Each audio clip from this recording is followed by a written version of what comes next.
root beer? Does or not? Because because I will tell you that I had A&W no sugar root beer, and it was pretty good. Are we starting talking about root beer? Let's do it. I mean, I guess that's where we ended up. I mean, For I've got nothing against no sugar root beer, but A&W is not Barqs. Just for the record, let's establish that right out of the gate before we get into the meat of the well, matter. well, when Barqs comes out with the no sugar root beer, I will be first in line to try it. But I'll be honest, root beer is root beer to me. Oh, that is a non-acceptable take.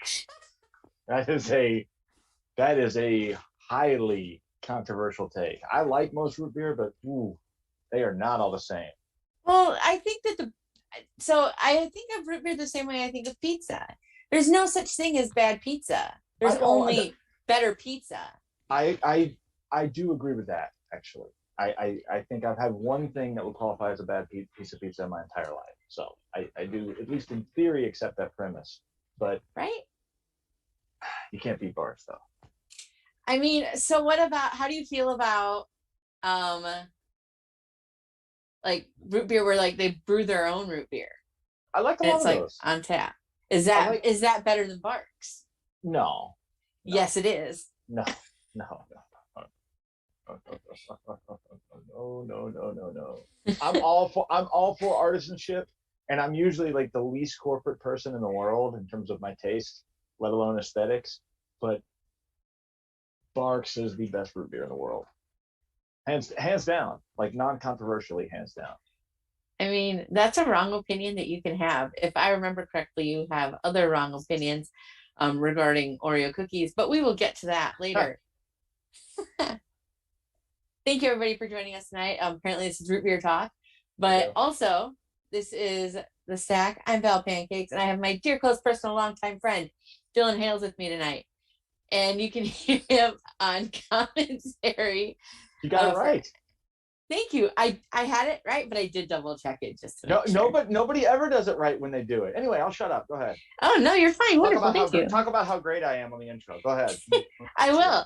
So you can hear Dylan doing commentary for Action Wrestling. I know that you work with Southern Underground Pro, work with TWE, and you're playing a large part in the new season of Uncharted Territory, debuting from the TWE Arena, Monday, May 9th, live only on IWTV.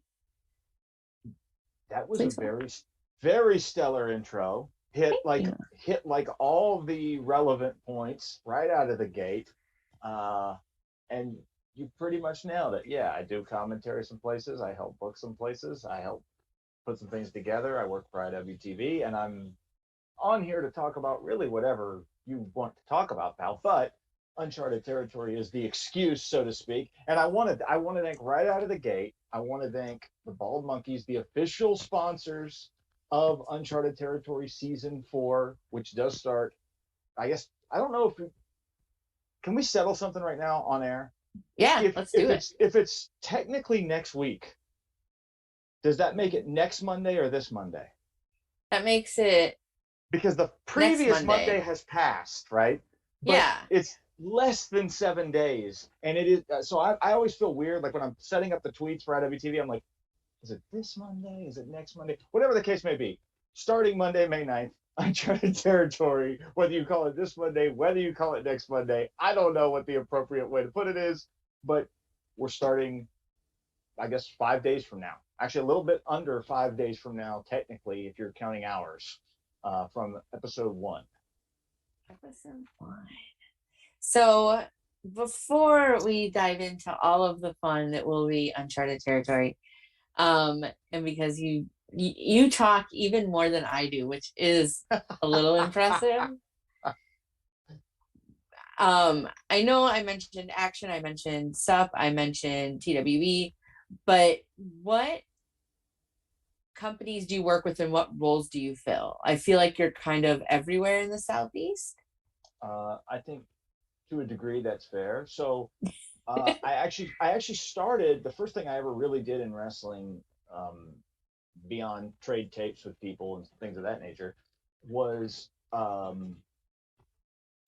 the Scenic City Invitational, which is how I started, and I really got involved with that. In some ways, you could argue I got involved with that from the very beginning in 2015. That's a super complicated story that is probably beyond the purview of this in the immediate. But that's sort of the base origin story. By 2016, I was more or less an official member of the team. 2017, heavily involved. I'm actually no longer a part of the Scenic City Invitational booking team or promoting team. Nothing personal, just stepped away because I had too much other stuff going on. I like to imagine there was a coup. We'll call it that. We'll call it a coup de main. They just I didn't fight back at all. But it was that was a great experience for me. Got me well prepared. I think a 2-day tournament of that sort um, is really challenging in a lot of ways, and I learned a lot of the more difficult things about how to book and promote a wrestling show with the first things I ever really did, because that sort of enterprise is very big and takes a lot of time, and it's literally like a year-long thing. Like the day after one ends, you're almost immediately starting on the next. So that process, I think, prepared me well for other things. And then from there, I started doing commentary I've done commentary a lot of places, but most of the places I do commentary now are places that, I'm involved in the booking as well. So I don't even like viewing SUP as being a promotion that is promoted per se. It's more of like a collective of people that do it together. And I mean, obviously somebody promotes theoretically, but it's not like a traditional framework where you have like one guy who's like the real heavy in town. Like, that's not really how it works. That's a collective of people. We book it together, we promote it together, whatever you want to say. I do commentary there. I do commentary at Action. I mean, Matt I never necessarily intended this to be public, although I don't care, but Matt sort of has himself publicly referred to me as a co-booker of sorts at times, and I think that's fair to say. Like, we lace the cards out and things of that nature together at Action. And then at TWE, I don't do commentary because I see that as like a promotion that is like a developmental project for what we're trying to do elsewhere. There's a wrestling school there that Jaden Newman runs, and there's a lot of young guys that come through there. And there, I am basically I help Jaden book some, but more or less my job is to tell people why I think something is good or bad. So I sit in the back of the room and watch matches and tell guys why I think X is a bad idea or Y is a good idea, and we sort of go from there. In addition to that, I do work for IWTV. That is my full-time job. And I've done a bunch of commentary on IWTV events, obviously, as well, including the Masked Wrestler season 1 and 2, which was super fun, and totally different than anything I've ever done. It's great. And now I am, helping book, layout, promote, whatever, Uncharted Territory season 4 here in the Chattanooga, Tennessee area. So there's a lot of stuff that I do. Yes. It's a lot, but it's kind of cool, like there's stuff here in town. I live in Chattanooga, and then like 2 hours south is Atlanta, which is more or less where Action is. And then 2 hours sort of northwest is Nashville, which is, where SUP is. So I kind of have a little thing that's not helpful for viewers, but I have like a slight curvature don't even go there. That goes up into the center of Tennessee from where I'm based out of in Chattanooga and down south to Atlanta, and it's fun. So, yeah, that's the deal. So we have Uncharted Territory on Monday. Before that, I believe there's an Action show. Oh yes, we have an on Friday. We have an Action. Actually, we kind of have a crazy thing. As I look at my phone real quick, because IWTV Jerry is getting into town as we speak to be the live producer for Uncharted Territory season 3. He's relocating to Chattanooga. He's letting me know. Breaking news here as I'm on my phone rudely in the middle of this podcast to let him know that I'm glad he's alive after his 12-hour drive from Pennsylvania. But there is an action show on Friday, Jawbreakers, that will be live on IWTV. There actually is a Killer Be Killed show from the TWE Arena on Saturday as well. And then Monday's Uncharted Territory. So there's actually 3 shows emanating from the Southeast streaming live on IWTV in that 4-day period. The action show is, no pun intended, stacked. We've got multiple title matches on that show, right? So you've got an action title match, which is Koo defending against Kevin Koo, the action champion, defending against Ashton Starr. You got a tag team title match, Violence is Forever, which means Kevin Koo's doing double duty, defending against the Skulk. And you've got an IWTV Independent Wrestling World Championship match as AC Mack defends against Anthony Green, which I think is like a kind of a match that sort of has slipped under the radar. It got announced relatively late in the process, and I'll just note this without giving anything away, without peeling things back too far. Uncharted Territory is a couple days after that. You already know that there are people from the Northeast that are going to be on that first Uncharted Territory show. Slade's going to be there. Alec Price is going to be there. Slade is scary to me. He's extremely scary. I'm not going to sit here and assert that Anthony Green will be there. Don't misunderstand me. But what I will say is, should the IWTV title change hands at Action Wrestling, I think you're going to see an IWTV World Championship match at Uncharted Territory no matter what happens, whether AC retains or whether there's a new champion. So I'll put it that way.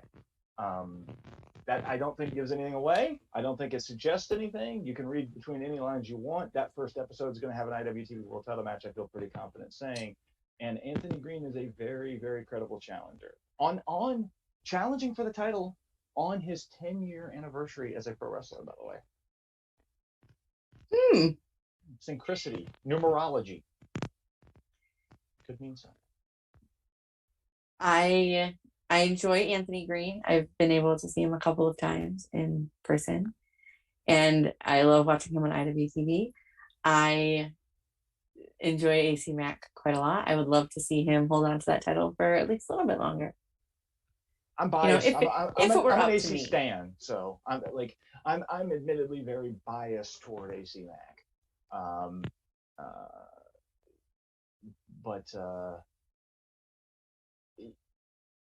I think that there are going to be, one thing I will say is that there's going to be we're going to try very hard to interweave the dynamics of the various universes that exist, not just in the Southeast, but even in other places, sort of in the IWTV world, through the prism of Uncharted Territory. You can never 100% do that. Different things operate different ways, places. Some guys are really loved some places and really hated others, and that's a dynamic that you can't necessarily fully account for.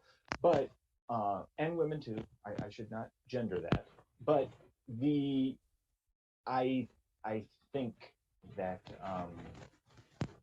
there's going to be a pretty broad cross section of stuff on season 4, and I would expect, my goal is to make season 4 vehicle, like, I'll just say this, I think the first 3 seasons of Uncharted Territory were great. As somebody who works for IWTV, I see what it did for IWTV. I see what it did for a lot of different talent, and there's no question that it elevated tons of different wrestlers in a variety of different ways. But that program, as it was put on by Drew Cordero, Beyond Wrestling, and that team in the Northeast, all of whom I have a great deal of respect for, it was fundamentally a program. It was a Beyond Wrestling program that showcased a ton of talent from all over the independent landscape, but it was very much within that frame of what they do there. I like what they do there. I'm not criticizing what they do there, but we're going to do a version of Uncharted Territory that's within the frame of what we do here. And what I think that means is it's going to be very similar to the show in some ways, things that people are familiar with, but there will be a Southern fried edge in presentation, style, and flow of the show that I think you can come to expect for 13 weeks starting on Monday. Yeah, I think that's fair. And one of those things hopefully will include the integration of things like Action Wrestling and what we're going to see on Action Wrestling just in a couple of days. That's not divorced from what we're going to do in Uncharted Territory. Expect that universe to be not necessarily a perfect circle Venn diagram of overlap, but a whole lot of overlap. And then you had also mentioned that there is the KOBK show on Saturday. Yep. And that is at the TWE Arena. That's correct. Just a couple days before Uncharted Territory. So much Southeastern centered wrestling. If people aren't watching it, then I don't know what they're doing, because there's no excuse. IWTV makes it so easy.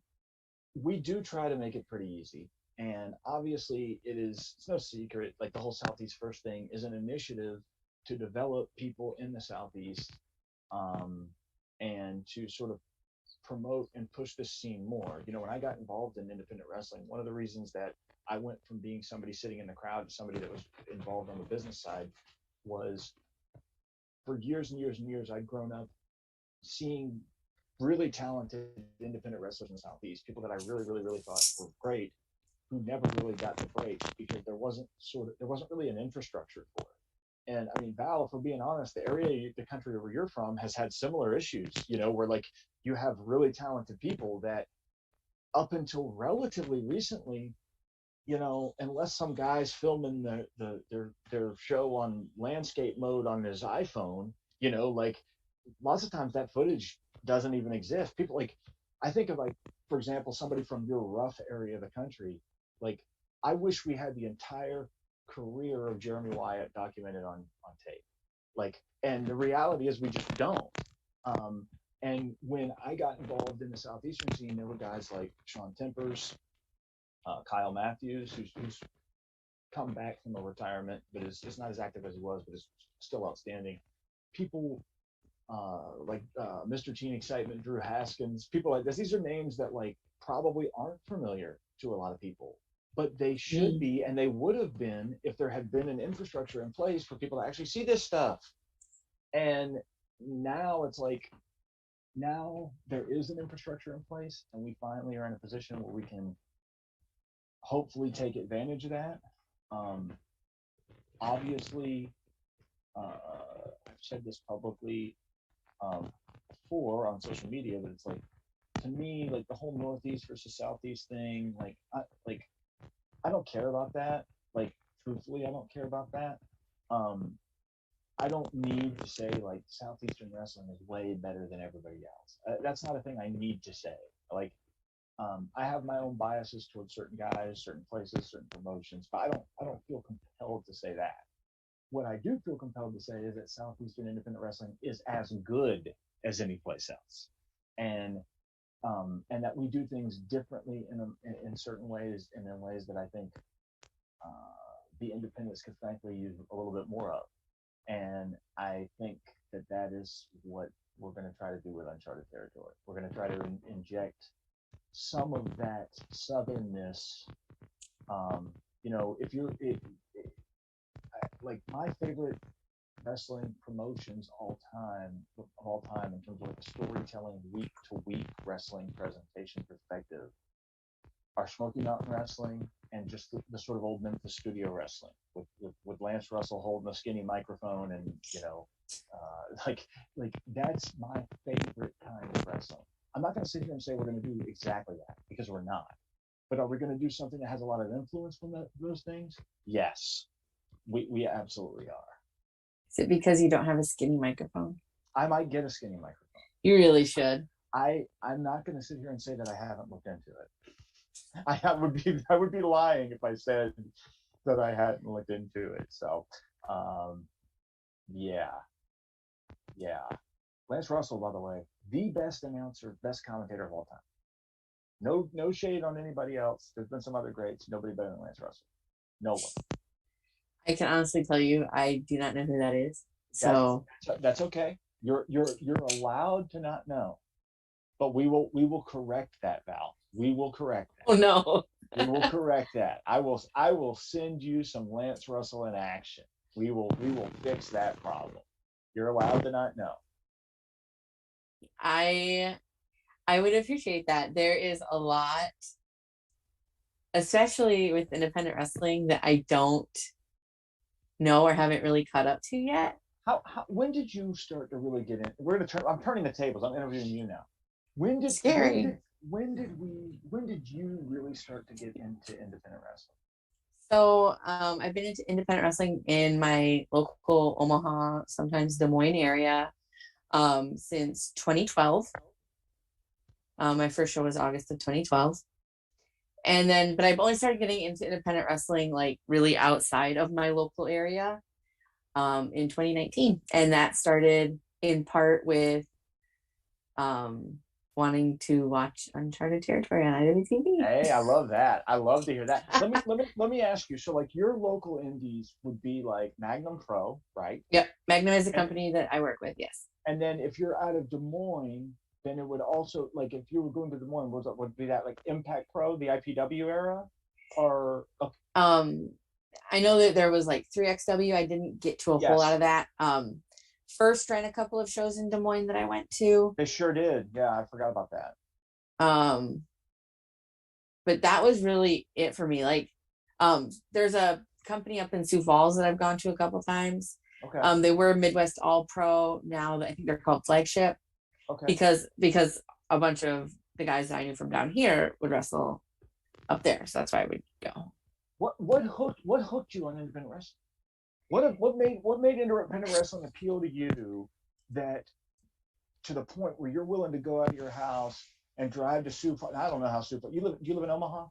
I live in Omaha. Sioux Falls is like three and a half hours. Somewhere in middle America. Get it? Like, so Sioux Falls is 3.5 hours. Des Moines, how far? 2.5. I thought 2. I'm dumb. Okay. So oh no, you're fine. I was in that area not that long ago.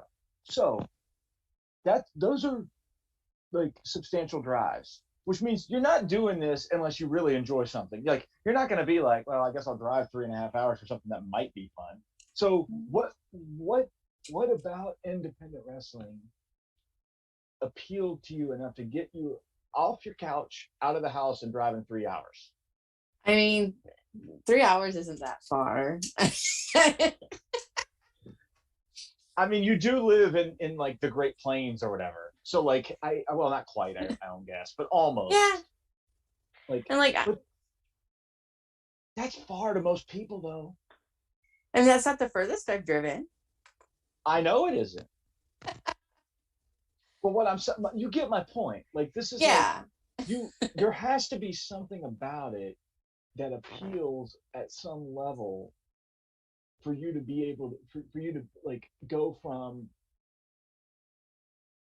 like, I kind of follow this a little bit, to being like, all right, now I'm going to drive 3 hours, to, all right, I'm now going to fly to shows outside of like outside of my time zone. You know what I mean? Like, I don't mean this as a criticism. This is not a criticism. Yes, I have. I like, my livelihood depends on people like you, Val. I am not criticizing you at all. But my point is, I'm always curious about this. This is something that super makes me curious as somebody who was a fan myself and still is, but is now sort of a little bit more inside the bubble.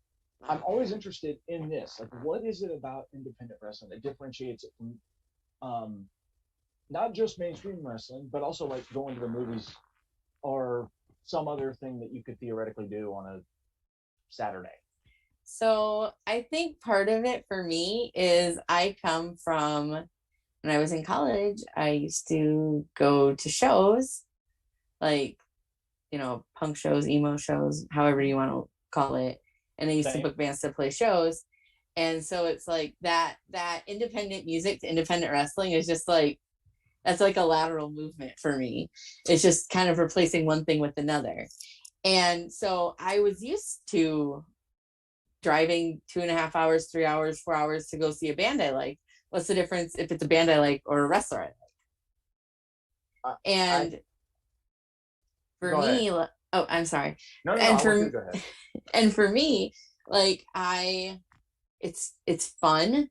It's way more like personal than if I go to like a WWE show, right? Like I always think of it like WWE is like the Foo Fighters. Like the Foo Fighters put on a great concert. I don't care. Like I like the Foo Fighters. I don't care to go to a Foo Fighters concert, but I'll go to like, a local independent band and go to their concert or go to their show. And that's how I look at independent wrestling is like, it's the difference between your friend's band and the Foo Fighters is the difference between like independent wrestling and the WWE. And there's some kind of like mid card, like, like, oh, you're, indie darling touring band, like your indie Sure. darling touring wrestler. Like, I think that's interesting to me. That's very, very close. I feel very similar to that. I'm similar. I'm like an old hardcore punk rock kid, so same deal. And I do think that that sort of DIY ideal is obviously much more prevalent on the independents. Um, and also, I think the analogy with like the Fighters versus indie bands is an interesting one too, because it's like if you're a Foo Fighters fan, you're probably a fan, even if you've seen them live and you think they're outstanding. You're probably primarily a fan because you heard the album, or maybe even because you heard the single. Maybe you didn't even hear the album. Maybe you heard Everlong or saw the video on MTV, and you're like, I'm dating myself, but like you get the point. Whereas if you're a fan of like, I don't know, like almost any band that's even remotely indie, you might have become a fan of them by seeing them live. Like I've got tons of examples of bands that like I would just go to some random show when I was a kid. I knew like one band that was at the show, like this band Hellbender, who I love, is one of my favorite bands of all time. I literally they just happened to be playing a VFW show when I was 16, and they played like five songs, and I think the bass player's string broke. They didn't finish, and I was like, oh, I kind of like that. Bought the album, and now they're one of my favorite bands ever. That is, I do think, very analogous to independent wrestling. So that's interesting. Sorry to hijack your show. no, it's fine. I just that kind of stuff interests me very much. Um, yeah, yeah. That how people get, because let's be real about it. I love independent wrestling, but it isn't like, even with IWTV, and we've worked very hard to give people a much easier, like the barrier for entry is much easier now. It's like, we're doing the show, right? Like that's it, it's much easier to just dive in than it used to be, right? Like, but even still, you're kind of like you're not necessarily going to stumble upon it. You might stumble upon it. You might like Google, say, Wheeler Yuta, for example, because you see him on AEW. And then like, oh, what's this? That does happen. I think that increasingly happens more and more. But it's sort of something that you already have to like have a little knowledge of the existence of to really go take the next step. So it's always interesting to me to see how people get there. And for me, one of my friends that used to be in a band that I used to book to play shows, also independent wrestled. And who? No. I'll tell you off air. Oh man, we're stoking controversy on the stack, folks. I'll tell you off air. But they were my friend at the time, and at the time, I gotcha. And they independent wrestled. They knew that I liked wrestling because we met at like some, like we ended up kind of meeting back up again at some like random independent wrestling show at like a water park. Don't ask. And that sounds awesome. It was interesting. I want to do a show at a water park. I can talk more about that later too. But we ended up talking about wrestling. He didn't know I liked wrestling. I didn't know that he had ever wrestled. But then he was like, oh, I'm coming back to wrestle again. You should come. And I said, are you sure? And he's like, yeah. I was like, okay. I didn't have anything else better to do. Like, what else am I going to do? And so ended up went to my first Magnum show, August of 2012, and I've been at almost all of them ever since. Magnum Pro, by the way, which you can watch on IWTV. There's your cheap plug. Yes, on IWTV. But that's how I got into independent wrestling, and you're kind of right. Like, unless you know it exists, you don't know it exists. Because I didn't know that Omaha had a scene at all for that, let alone it's very subterranean, which is also a way that it's sort of analogous to like DIY punk rock and stuff. Like you may not there's probably a house show going on in Chattanooga right now or something, and I don't know because I'm old now, and I'm not gonna know. I'm an old person. It'd be weird if I did know, probably. But that sort of stuff is still out there, and it's sort of self-sustaining. I mean, I do think independent wrestling's gotten a lot bigger. It's gotten a lot smarter. It's gotten a lot better about marketing itself. I think it's less that than it was in 2012, right? Like in 2012, if you didn't know something, you really did not. I mean, forget. Oh, there were people that I saw at some of those early Magnum shows that I'm like, holy shit. I saw Pete Dunne and Mark Andrews at Knights of Columbus Hall. Isn't it crazy? I think it was the Eagles Hall. Yeah, you're nuts. I have a very bizarre first independent show ever because I'm an old person. So my first independent wrestling show was in 1988. But it was a rare U.S. appearance of the legendary Stan Hansen, who almost exclusively worked in Japan at that point. But he wrestled on this random independent show in Charleston, South Carolina in 1988. The show, by the way, promoted by reality TV judge Akeem Anastapoulos. If you're watching this and you're even vaguely familiar with Extreme Akeem, the judge that I think at one point had a hammer that he uses, a gavel. Oh, I do know this guy. He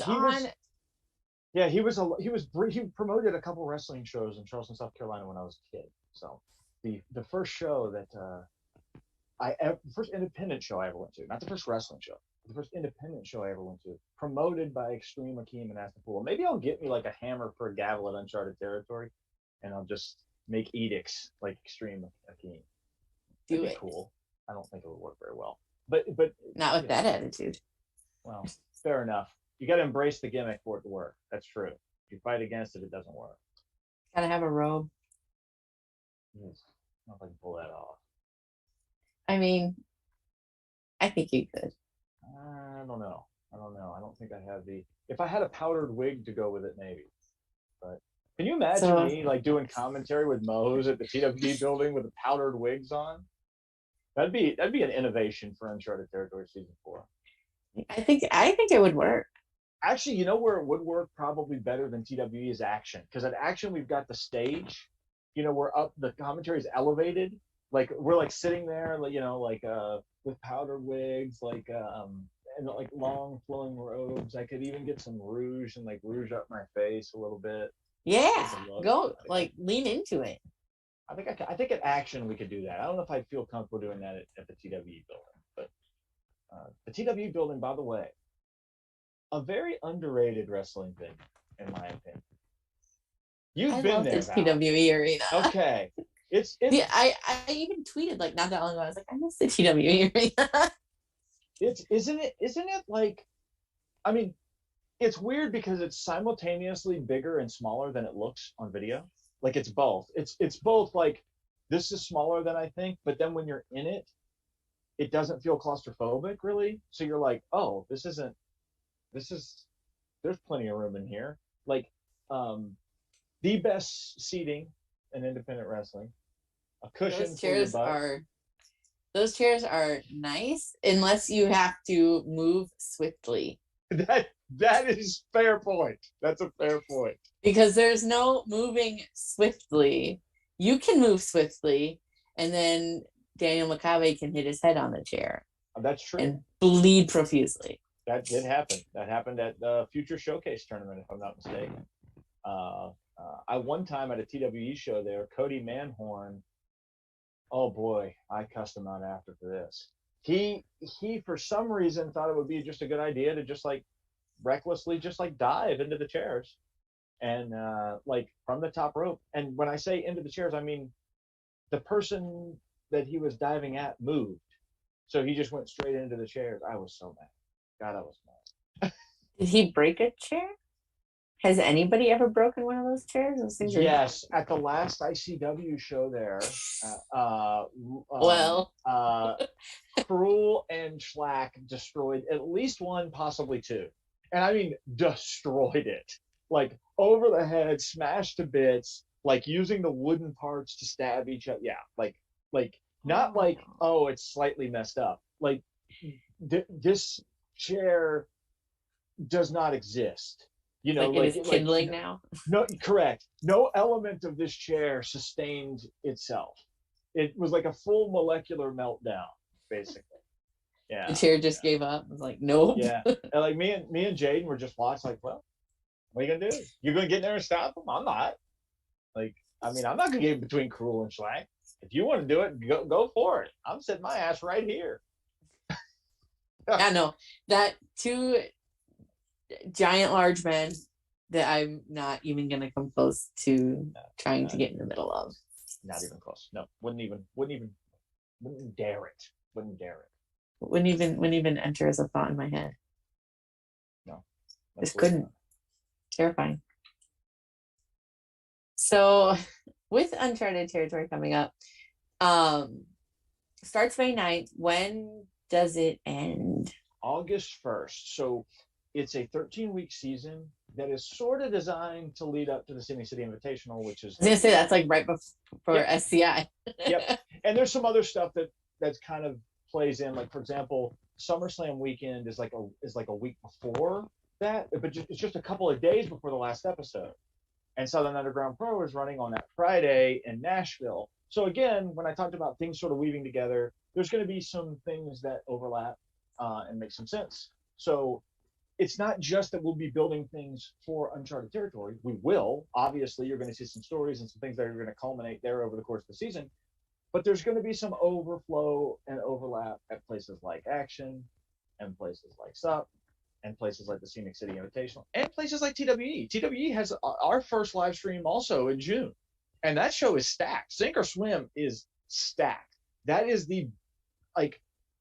this card is like Squatting Dragons versus Workhorsemen, Robert Martyr versus Daniel Makabe for the first time ever, Noah Hossman versus Brogan Finley, which is a super underrated match between two of the top prospects in the Southeast. That could actually, I mean, people are going to hear this lineup and think like I'm full of crap, but that actually could steal the show. Like, that's a show stealing level match. Mert versus Tank in a boot camp match. I mean, that's a pretty stacked card for us for TWE. It's and Jaden obviously will wrestle. We don't even have a match announced for Jaden yet, and he's usually like the guy there. And there's not even an announced match for him yet on that card. So a lot of stuff coming up in the Southeast, and Uncharted Territory really will be the center of it. And I expect some overlap other places. I mean, I'm not making promises that I can't keep, but obviously Beyond Wrestling and Wrestling Open are going to continue to be doing their thing, and I think you're going to see some overlap in those places. I mean, we've seen the SUP Championship, the Bone Storm title, has been defended on Wrestling Open countless times over the course of the last couple of months since Alec Price won it. What happens if Bastion Star wins it on Espresso 1? Maybe he goes up north and defends it up there. Maybe we get other people come down south and wrestle him. So there's a lot of potential options on the table involving a bunch of different things with Uncharted Territory as the center. I'm talking with my hands now. So I know that you've announced a couple of at least talents that are appearing on the upcoming Uncharted Territory shows. Could you run down what's been announced or what you can tell me about, or if you have any cool scoops? So let's do this. Let's do episode 1. I'll run down the whole card super fast Dylan Hales speaking like a hyperactive child, reading the Micro Machines copy and trying to impress his parents in 1989. And then I'll talk about some other things coming up, Brilliant. including potentially maybe breaking a thing or two. Okay. So, episode 1, this Monday, next Monday, we'll debate it. This feels like it should be a Twitter poll, by the way. Is it next Monday or this Monday? Somebody get on top of that. Get the crack bald monkey staff on top of determining whether or not a Monday following a Monday that's still in the week preceding the actual Monday itself is next to this. I need to know that. That's very important to me. But setting aside that highly contested dispute, the card itself. So here's what we've got. Now, some of this is contingent upon Action Wrestling, right? So we know Slade is going to wrestle AC Mack in a rubber match. They're 1-1 against each other. That will be the main event. I can confirm that will be the main event. However, will it be for the IWTV Independent Wrestling World Title? We're not going to find out until after Friday, right? If Anthony Green wins, it won't be for the world title, but that match will happen no matter what. No matter what, AC Mack will wrestle Slade. No matter what, title on the line or not. Then we've got Alec Price versus Ashton Starr. Now, in theory, this is for the Bone Storm title. However, at Wrestling Open, as we record this tomorrow, Alec Price defends that title against Big Bacon Brad Hollister. So it's theoretically possible he could lose the title there.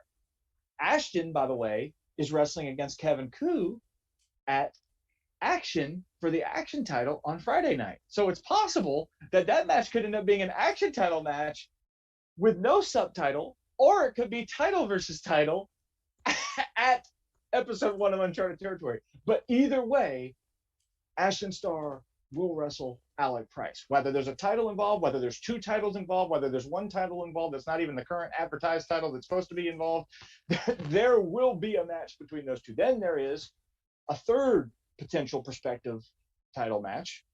Violence is Forever for sure will defend the Southern Underground Pro Tag Team Championships. They might also defend the Action Tag Team Championships if they have them against Culture Inc. That's a first time ever match. And to me, Culture Inc. is like the most underrated tag team on the independents.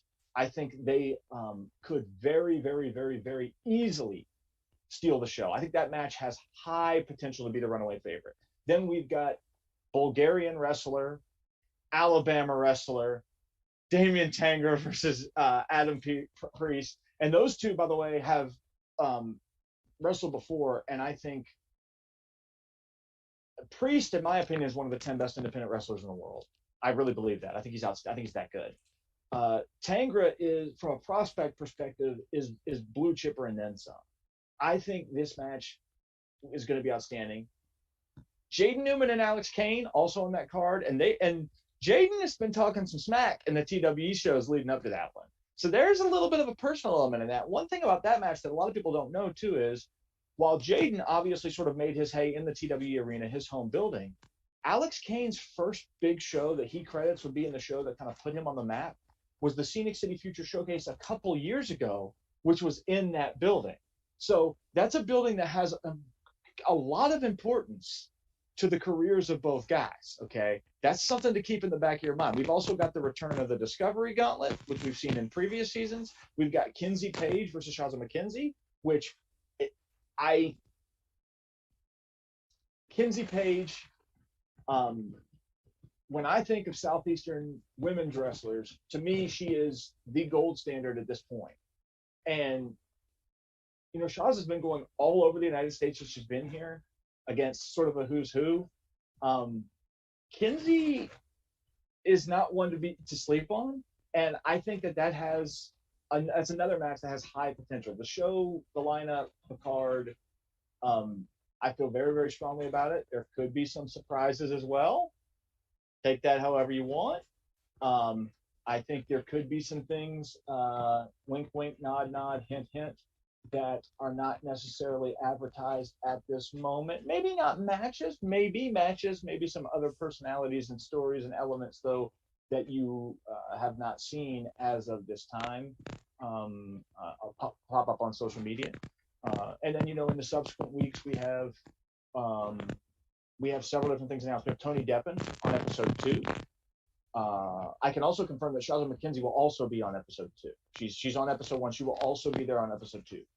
So that's something that's out there that I can sort of reassert.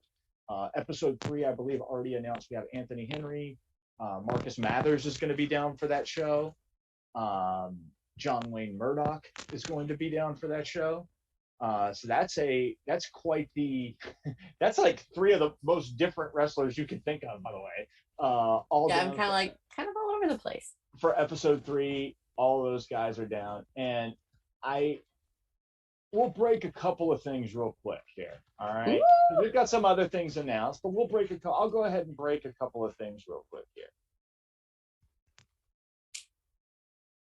It looks like, despite having a little bit of scare with his knee the other night at Limitless Wrestling, that Big Beef is going to be okay, and he will be in action on Memorial Day. I've not announced that anywhere yet. I don't even have a graphic for it made yet.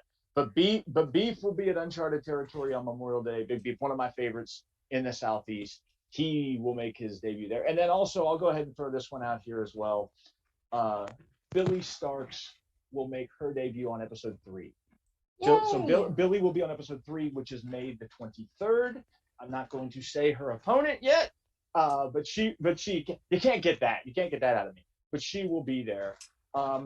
And you know what? We'll do one more. We'll do one more in terms of a talent that has not been publicly announced yet. Not quite ready to say their opponent yet, but somebody that I regard as one of the best independent wrestlers in the world, a Southeastern staple, veteran, been around for a long time. He's been a staple at TWE in particular. He's been on a tear at St. Louis Anarchy for a long time. He was Kingfish at New South for a long time. Derek Neal will be at season 2. He will be there, or episode 2 rather. He will be in his first time ever in uncharted territory anywhere, north, south, or otherwise. Episode 2, Derek Neal will be there, and he's one of my personal favorites, and legitimately, I believe, one of the best wrestlers on earth. So we'll have Derek in the house then. So there's a few for you. We gave you a few scoops. Most of those I don't even have my graphics for yet, so we're really scooping it. I couldn't even tweet those out if I wanted to. But that's sort of a list of some of the things and some of the talent that you'll see just in May. You know, this thing's going until August 1st, and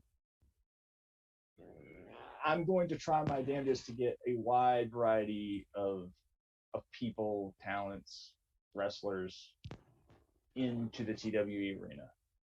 And you know, Val Pancakes is going to fly down 1 week. I'm breaking that news. I mean, I'll be there for SCI. I'll allow it. I don't know about any time in between then and now. Will you be watching every Monday night? Absolutely. Well, I'll take it. I will be tweeting along for sure, as I don't ever, I just tweet incessantly. So that's how we met. Right? Isn't that wonderful and special? That is how we met. Val's tweeting along with, in particular, with shows on IWTV. I, especially through the pandemic, watched a ton of IWTV. It's weird to say this because, like, the pandemic was so hard for so many people, and it's still going on. I mean, it's just not as intensified as it was, but like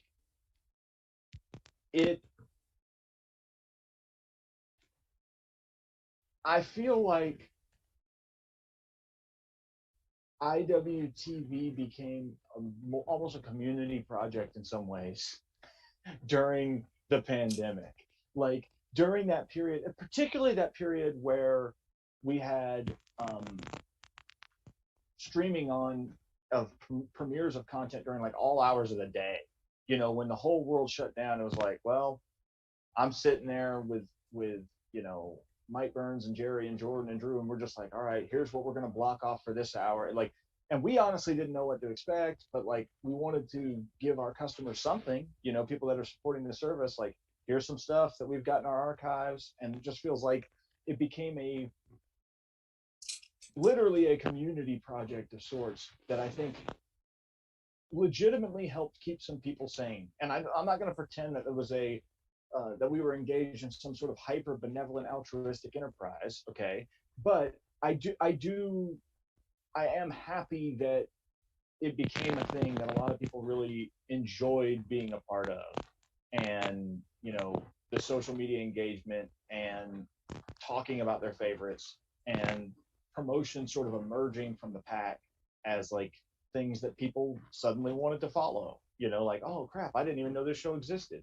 Like, there was a lot of that went on, and I think that was, even though the peak of the pandemic sucked for everybody, I'm glad that like we had that, and that IWTV could be a vehicle where some people could be like, okay, there's something on. I can engage with people on social media, so I don't feel totally isolated and like I'm a lunatic because I'm, like I'm glad that we were able to do that during the worst period. It definitely helped to like soften the blow for me. My job was very stressful through the pandemic. I had to listen to a lot of people tell me a lot of really sad stories all day, every day for months on end. And being able to, like, I like going to shows, I like going to live wrestling, and I couldn't do any of that.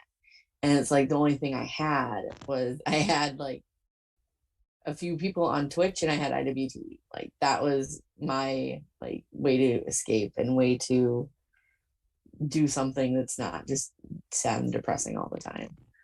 Plus, I found my love of deathmatch wrestling through ICW and IWTV. And that's probably something that was totally unforeseen in December I didn't of like 2019. it. Yeah. I did not used to like it. I've talked to a lot of people. Actually, want to break some. Let's break something else. Let's Ooh. break something else. Yeah. All right. The TWE Arena has had ICW a few times, and they're coming back in July. I think the 22nd and 23rd. That's out there, I think. If not, Danny, forgive me. But they've been there. I'm not going to sit here and say that there's going to be a death match on uncharted territory every week, but there will be death matches on uncharted territory in season 4. For sure, they will happen.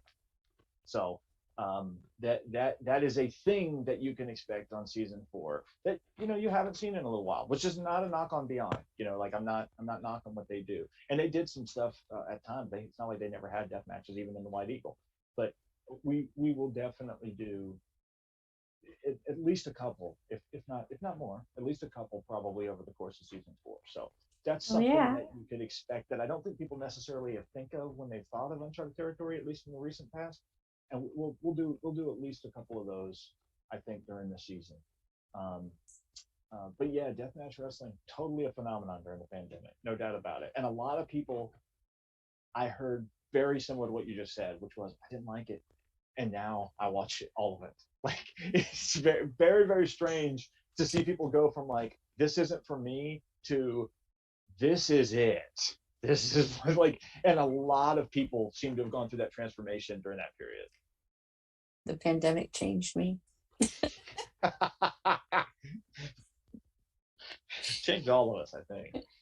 But yeah, like I used to not be able to watch it. My best friend loves death matches. I was like, all you, not really for me. Now, especially through like ICW and some of the stuff that like H2O does, very much enjoy death matches now, to the point where it's like I've gone out of my way to go to ICW shows. Hey, we Chattanooga has kind of become a second home to ICW. They've run 2 different weekends here. They're doing a third, like I said, in the summer. Like, I get it. I totally get it. ICW is a very cool promotion. The aesthetic is cool. It's different than anything else aesthetically, which I think is really neat. Me and you may have even talked about that in Tampa, I think. Like, I think, yeah. Like it's a very, there's something about it that even if you're sort of ambivalent or an agnostic about death matches on paper, when you're there, it's like, it feels different. It's hard to explain. I would definitely encourage people to check them out. Like, if you've never been to one of the shows, like, if you're just somebody who's totally averse to the blood and stuff, I get it. I'm not going to sit here and try to convert you. I get there's tons of different wrestling styles for everybody. But if that's not a major hurdle for you, I think being in it and feeling the energy of the crowd is very, I mean, it's different than anything else. I will say on the independence. By the way, since you mentioned H2O, H2O's got their Monday Night Violence. I think is what he's calling it. Or Monday Night Death, maybe. Volume 1, same night as the Uncharted Territory premiere, double duty, 2 screens on IWTV that night. 2 screens, everybody. If you're watching this, get 2 fired up. I won't tell anybody. I won't tell my overlords that you're watching your account on 2 different browsers or whatever and have 2 screens up. We won't get mad at you, I promise. I'll even retweet you if you tag IWTV. So sometimes you need to have 2 screens so that you can watch 2, or because now you guys have even gotten to the point where you're like streaming like 3 or 4 shows at a time. Yeah, I think our peak at once is 5. Jiminy Christmas. We flirted with 6 one time, but I think technically there ended up not being the overlap. First, I think there was like a small gap between the end of one and the beginning of another, but we've definitely done at least 5 at once before. And actually on this Saturday, I believe we have maybe 4 at once. I believe Stan Styles Intergender Bonanza, Blitzkrieg Pro, Killer Be Killed, and Ruthless Pro, with No Peace. All of those start between 7:30 and 8 p.m. this Saturday night on IWTV. Get your subscription if you don't have it. No excuse. And my IWTV subscription is probably like my most watched streaming service by far. It paid for itself a million times over. I tell people all the time, as somebody who comes from the era of like tape trading and all that stuff, the idea that I would be able to get the amount of wrestling that I get, that you can get with a subscription for $10 a month is insane. Back when I was growing up, you'd get like a custom tip where you'd be like, all right, I want to get El Samurai versus Koji Kanemoto from the Super J Cup in 1997, and then I want to get this All Japan match, and you literally order it like a la carte, like from a small plates restaurant or something, and you'd go through this whole thing, right? And then if you were lucky, if it was somebody who really didn't know what they were doing and didn't realize how much they could actually make off of you, they'd be like $30, which back then was a lot more money than it is now. And if it was somebody that actually knew what they were doing, they might be 50, 75 for a single 8-hour VHF. This VHS is like that you can't even get that much on. And now I look at the service and it's like, I don't even know how many thousands of hours. I can't even keep up. It's my job to keep up, and I couldn't tell you. Hundreds of promotions, thousands of hours. We've got shows that span back to I think 1990 on there, all the way through to the current. Yeah, it's crazy. It's wild. It's wild. I'm in shill mode, but I'm also marveling. It's not just purely this is a commercial. It actually blows my mind that that's a real thing. As somebody that comes from the background I come from with trading tapes and stuff like that. This whole stream is just an infomercial for IWTV. I'll take it. I'll allow it. Hopefully, at least it's an interesting one. It's like I'm Kevin Trudeau's natural cures they don't want you to know about. Remember that? You're who's they, by the way? Who was they? Did we ever figure out who they was on that calculation? So I watched an episode not that long ago. I put on just over the air TV in the background when I'm working from home, and they had an episode on him on the show called American Greed, because it was all pure bullshit. And he ended up going to prison for a while for fraud or something. Yeah. And then he went to some country in Europe with a much younger than he is bride. It was crazy. Are you telling me that Kevin Trudeau is a predator? Are you suggesting that? financially Would and I? apparently otherwise. I find that hard to believe. I find it hard to believe that a man of that with suits that well tailored uh, A man of is such esteem. a career criminal. Hard to believe. Hard to believe that a guy living in Transnistria or something right now is not on the up and up. Like the only browser on his computer is the Tor browser. That's a deep cut. But anyway. Yeah, IWTV's been a big part of the last 3 years of my life. Like a good big part, not like a bad big part, but like a good big part. Like I have met cool people. I have friends now that I wouldn't have had otherwise. I would never have probably ended up talking with Christopher and okay. doing all of this. Let's not go down the road of giving him too much credit. I don't want to turn this into an infomercial for Christopher of all people. We gotta have some standards here. Well, I wouldn't be here if not for Christopher. So you know what? Christopher is legitimately awesome. Great, like a great and selfless dude in and around the space of professional wrestling that is probably not appreciated enough, to be honest. But 10 of 10 will agree with you. Christopher is wonderful. He puts up with me asking him random dumb questions like all the time. And my life would be a lot different, and a lot different in a bad way without all of this. And IWTV and all of you.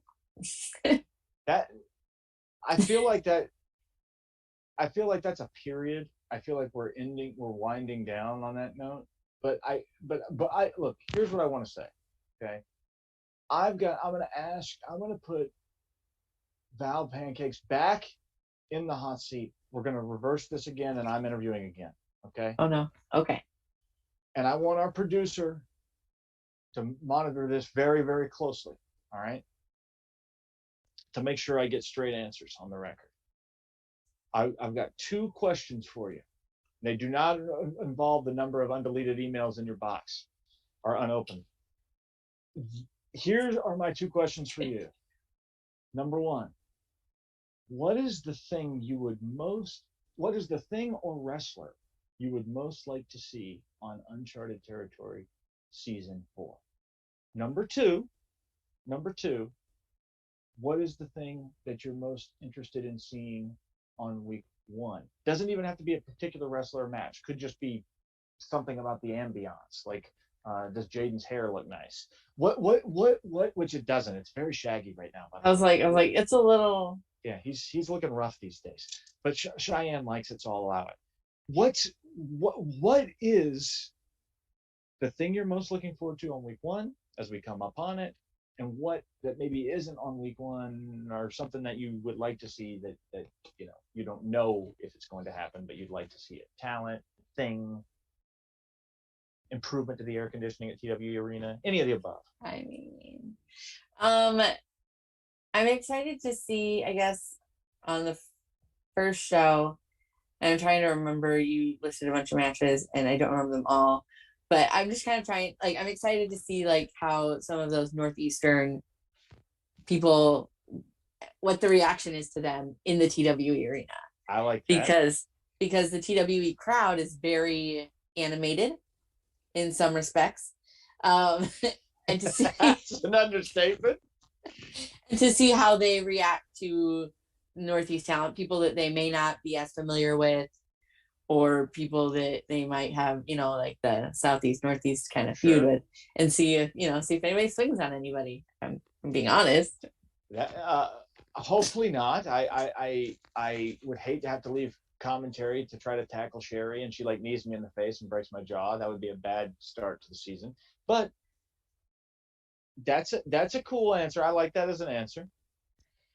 So the other thing I would like to see on Uncharted Territory, because I am selfish, I would love to see, like, I don't know necessarily how feasible it would be, but I would love to see some guys from my area end up down there and get just that little bit of extra push.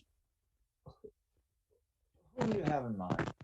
You What do I got have in any mind? particular names? You got any particular names? I mean, so again, because I'm selfish, I'm going to shoot you some of my favorite people that work with Magnum Wrestling, because why would I not do that? They are my friends and I love them. Jason Strife. Okay. Had a really great match with Mike Bennett a couple of months ago. He's had some health issues, but I think he's doing better as long as he continues to be healthy. I would love to see him. He could match with anybody. Okay. Cold Stone Tim Boston. Oh yes. He just went out and worked Pawcade. He is trying to get out and do more things and go more places.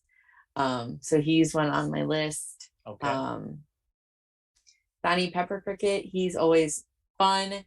He's been around. He knows what he's doing. He can help elevate younger talent, or maybe talent that isn't as well versed. He may not be as well known as some other people are, but I watched him work a show where nobody knew who he was, and he was instantly able to get just crowd heat, and it was, he got him. Yeah, and it was just Donnie's great. Donnie's great at getting a crowd reaction. I'm actually familiar with all these guys. 100% Donnie's great at getting a crowd reaction. And then kind of not from my immediate area, but kind of general area, Jeremy White is always fun to watch, whether or not he has a good attitude.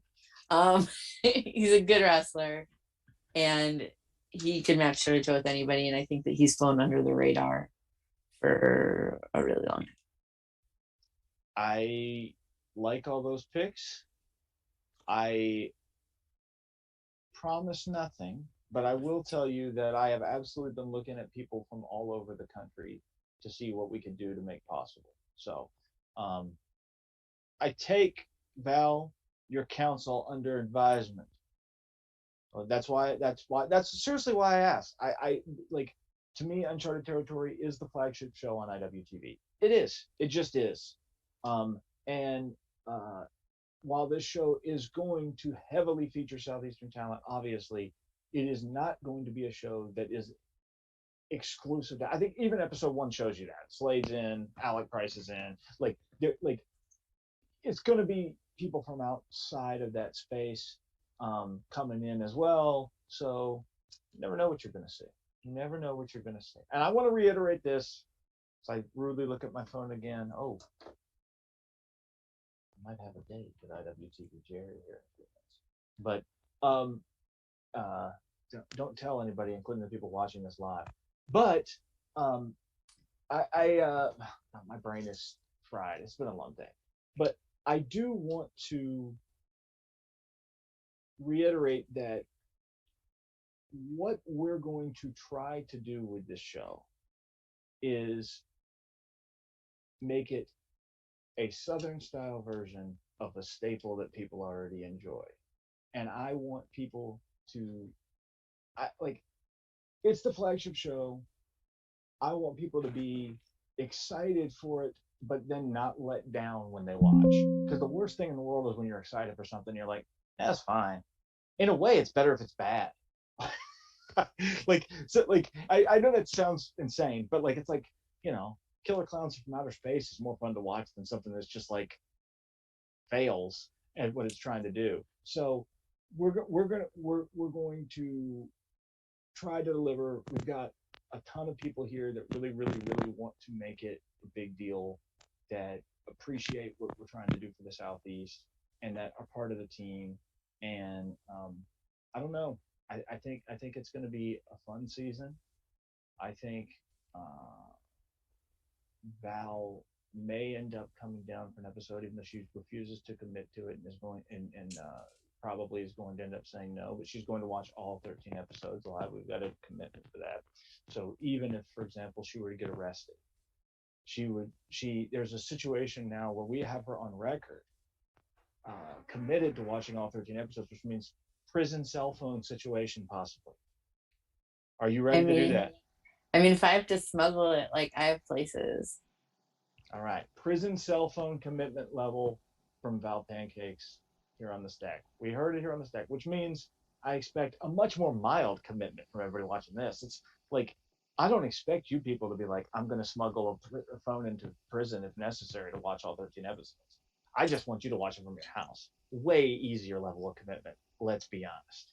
So, yeah, it's going to be fun. It's going to be cool. We're well into the period where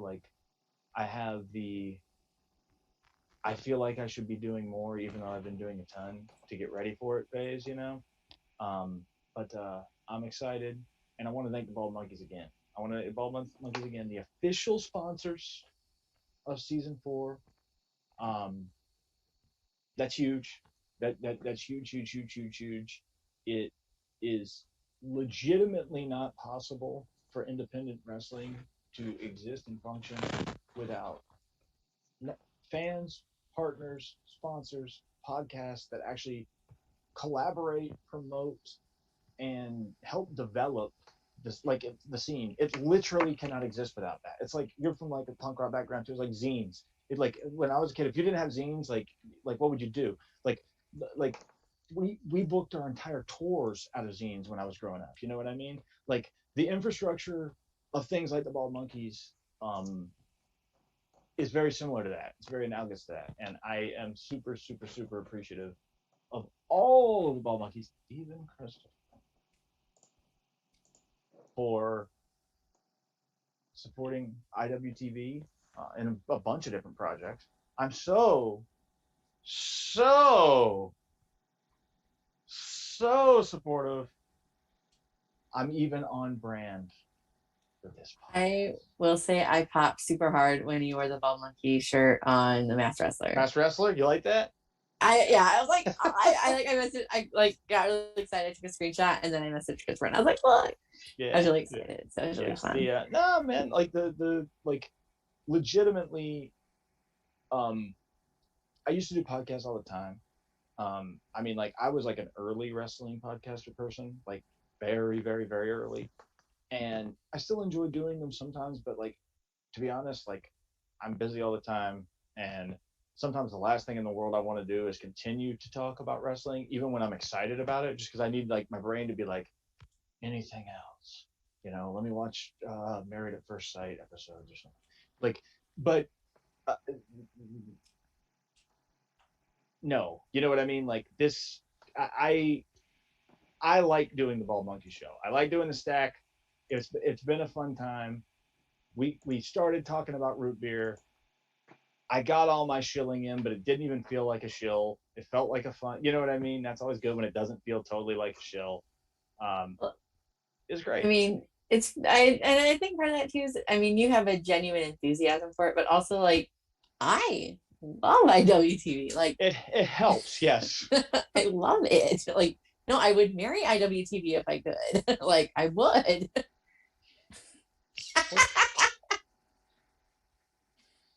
Has anybody ever married a streaming service? I don't know. That's a good question. We're in a weird space, I think, as we get closer and closer to what Ray Kurzweil calls the singularity. We may eventually reach a point where there's a sort of transhumanist marital option. So when that happens, I'll let Jerry and the other relevant parties know that you have done the equivalent of slipping a ring on it already, for whatever that's worth. I'll fight somebody else for IWTV. Got threats on there, folks. we've really, it's really escalated from root beer to threats of physical violence. That's when I think of the stack. That's what I think of. Let me tell you. Well, I've taken up quite a lot of your time, but we do have some questions from chat, I believe, that you are now obligated to answer. Hit me with it. So Christopher, are you there with questions from the chat? I am here, and I have lots of questions from chat. They have been rolling in, to be honest. Um, so we're gonna do it a little bit differently. We're not gonna have a lightning round tonight. We're gonna just do questions from chat very quickly, so that hopefully Dylan doesn't have too much time to think about them and just answer the questions. So, I'm ready to go. Let's do this. all right. So, Way too aggressive. number one question, and I'm not going to tell you who asked it. I'm going to ask the question first, and then we'll get to that. Okay. Do you ever disrespect your surroundings? Ugh.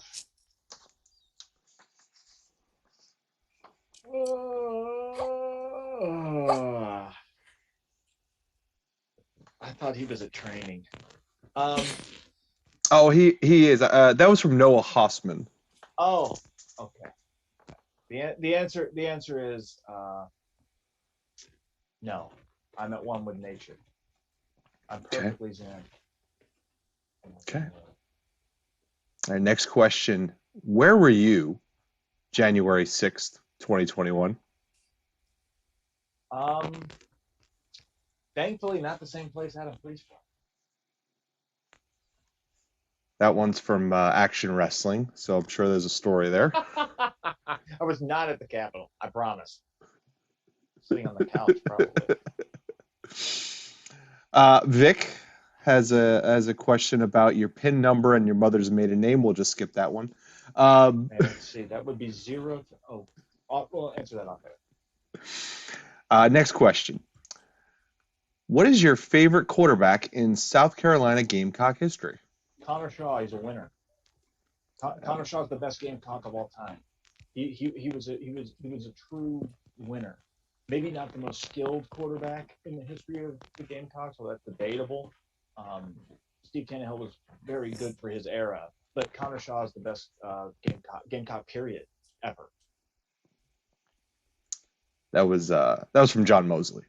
That question. So okay, good question, but Connor Shaw is the answer, hands down. Good question.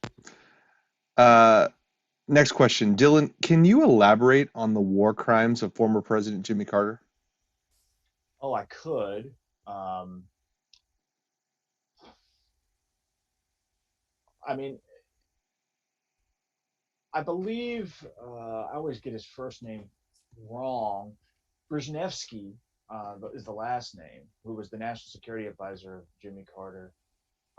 He wrote a book, I want to say it's called The Grand Chessboard, maybe, where he talks about how the development of the Mujahideen, which of course eventually became what we now know as Al Qaeda,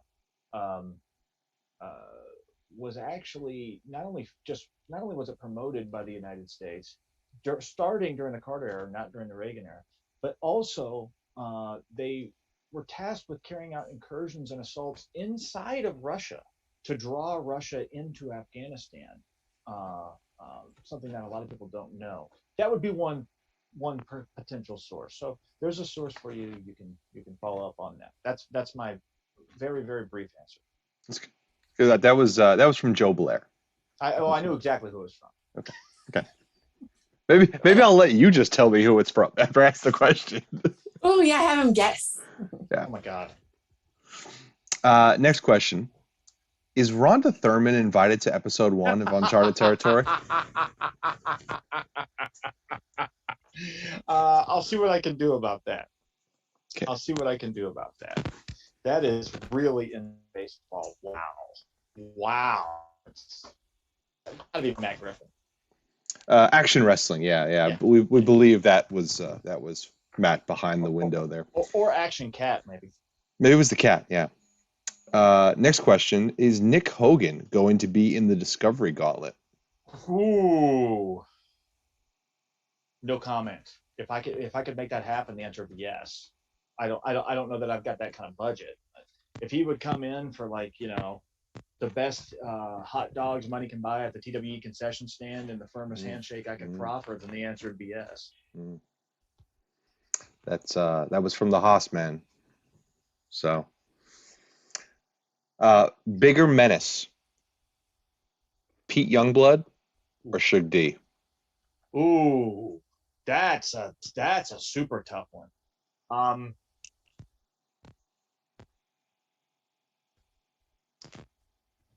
We haven't seen Shug D in a while. No. Haven't seen him in a while. I'm gonna say Pete Youngblood. I mean, we've seen him some places, but we've not seen him in action in a while. He was just at TWE, but thankfully I wasn't at that show. I was out seeing my bestie Haley's play. Haley was awesome, who was incredible in her role as Helen in Midsummer Night's Dream, by the way. Excellent. The Sierra Vista Community Theater in Sierra Vista, Arizona. It was awesome. I saw the play 3 times and never got sick or bored of it. It was great. So I missed that show, but that also means I've managed to miss Shug, thankfully. So I've seen Shug in a long time, and great. While he's a great talent, I'm perfectly fine not being missed by him. So there you go. Fair. Next question. What is your opinion on Ken Patera?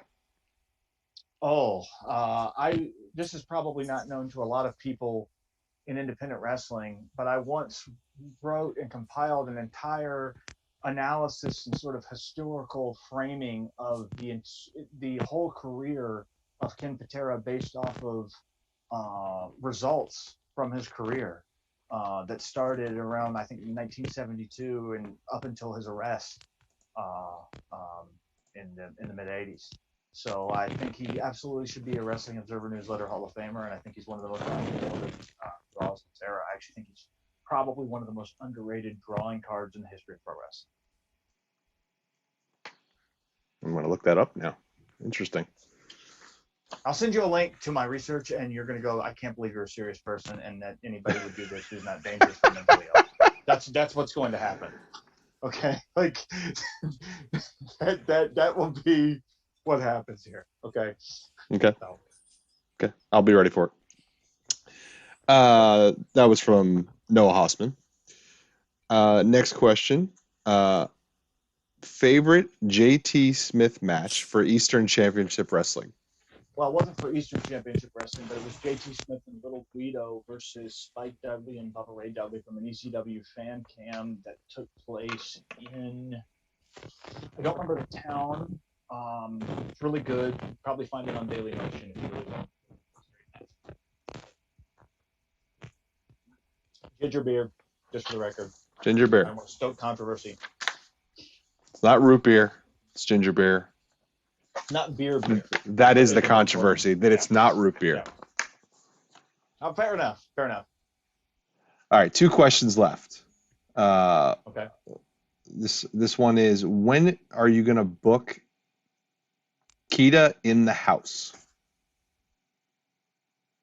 Ooh, right after I book Ken in the Box. Next question. That was from Joe Blair. And the final question from our VIP, Vic. In your opinion, who has the best gear of all time in wrestling? God, that's hard.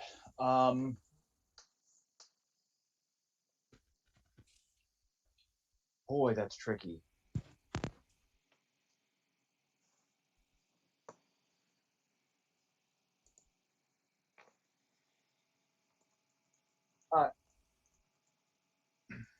I think like Aja Kong and Bull Nakano in like All Japan Women's Wrestling had really cool looks that I would rate like instinctively. That's my answer.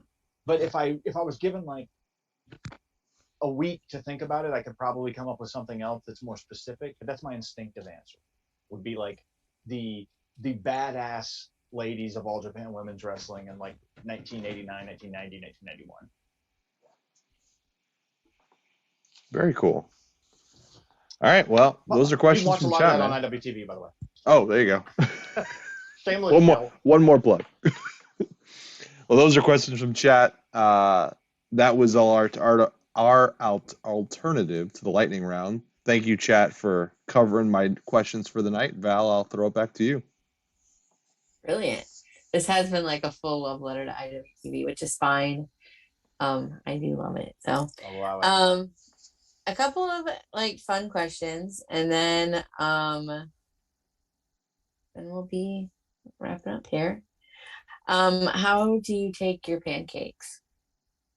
2 small things of butter, not super big, and then a ungodly amount of maple syrup, like an An ungodly amount, ungodly. like drowning, like questionable levels of legality amounts. Yes, like a lot.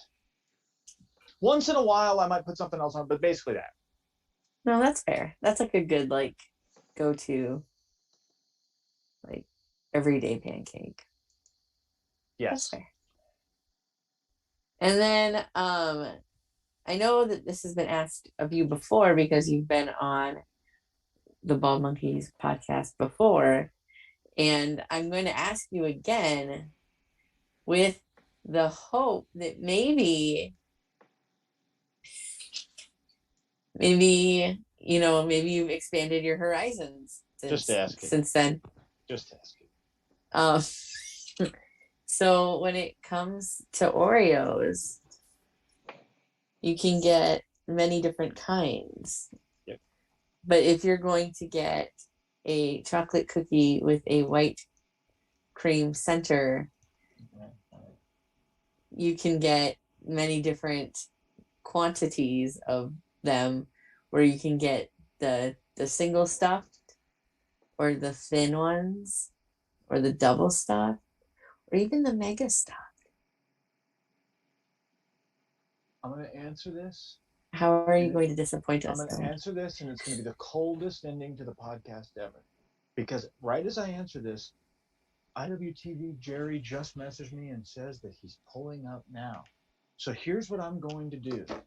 Very defiantly, I'm going to tell you, everybody watch Uncharted Territory on Monday nights at 8 p.m. on IWTV and sit in your little recliner or your sofa or on crisscross applesauce on the floor in front of the TV, whatever you need to do with a single stuffed Oreo cookie. Don't do double. Don't do mega.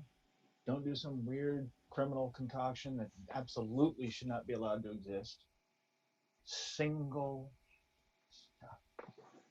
As endorsed by the Bald Monkeys. I'm speaking for all the monkeys on that. Single stuff only. That's it. I'm done with these hectoring questions. Single stuffed is the incorrect answer to that question. Damn it. So double's too much. It's too much. I'm sorry, it's too much. It's the perfectly right amount. I could see the argument for mega stuff being too much. I can understand. No. This is objectively false. I appreciate the multitude of things that you've accomplished. But not this. I will very disrespectfully disagree with you on the Oreo front.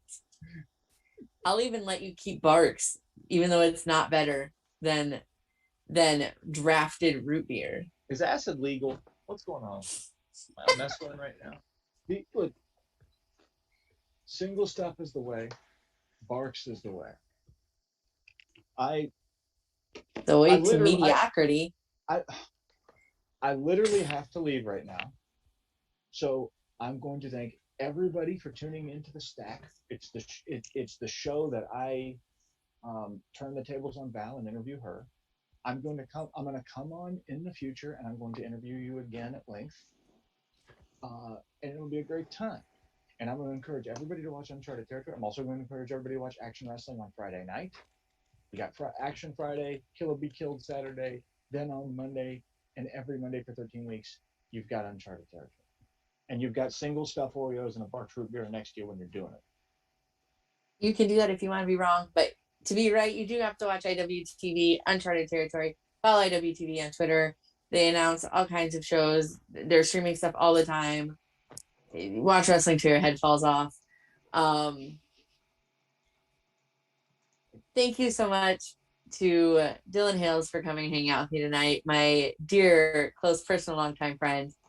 Be sure to follow IWTV, watch Uncharted Territory, and come back next week. New Stack time. We're starting an hour earlier next week, so we don't run into whatever premieres on IWTV after us.